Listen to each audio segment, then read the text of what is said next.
आपल्यापैकी अनेक गुंतवणूकदार एफ-डी म्हणजे फिक्स्ड डिपॉझिटमध्ये गुंतवणूक करतात. गुंतवणुकीचा कालावधी आणि त्यावर मिळणारं व्याज या दोन्ही गोष्टी निश्चित असतात, त्यामुळे त्याला फिक्स्ड डिपॉझिट असं म्हणतात. आपण सहसा रेग्युलर एफ-डीमध्ये गुंतवणूक करतो, पण एफ-डीचे अनेक प्रकार आहेत. पण केवळ रेग्युलर एफ-डीमध्येच गुंतवणूक करत राहतो आणि चांगला रिटर्न मिळवण्याची संधी गमावतो. बँक कर्मचाऱ्यांवर देखील कामाचा खूप ताण असतो, त्यामुळे ते देखील जास्त माहिती देण्याचं टाळतात. मात्र गुंतवणूकदार म्हणून आपल्याकडे एफ-डीबद्दल आणि उपलब्ध असणाऱ्या एफ-डीच्या प्रकाराबद्दल सविस्तर माहिती पाहिजे. सगळ्यात पहिला आणि आपल्या फायद्याचा प्रकार आहे ऑटो फिक्स्ड डिपॉझिट.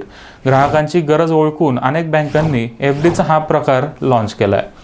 बऱ्याच वेळेला गुंतवणूकदारांच्या सेव्हिंग अकाउंटमध्ये पैसे पडून असतात. आपण एफ-डी केली तर तेवढ्या कालावधीसाठी पैसे अडकून पडतात.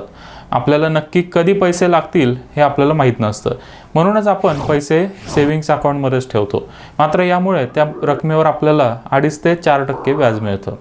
ग्राहकांना सेव्हिंग अकाउंटची फ्लेक्झिबिलिटी आणि एफ-डीचं व्याज मिळावं म्हणून बँकांनी ऑटो फिक्स्ड डिपॉझिटची सुविधा दिली आहे. यामध्ये काही ठराविक रक्कम सेव्हिंग अकाउंटमध्ये ठेवली जाते.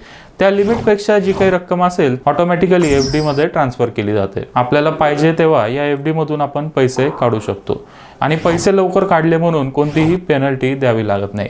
यामुळे ऑटो फिक्स्ड डिपॉझिट हा आपल्यासाठी नक्कीच फायद्याचा प्रकार आहे.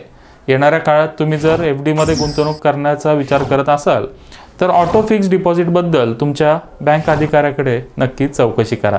अशाच महत्त्वाच्या माहितीसाठी पाहत रहा मॅक्स मनी न्यूज.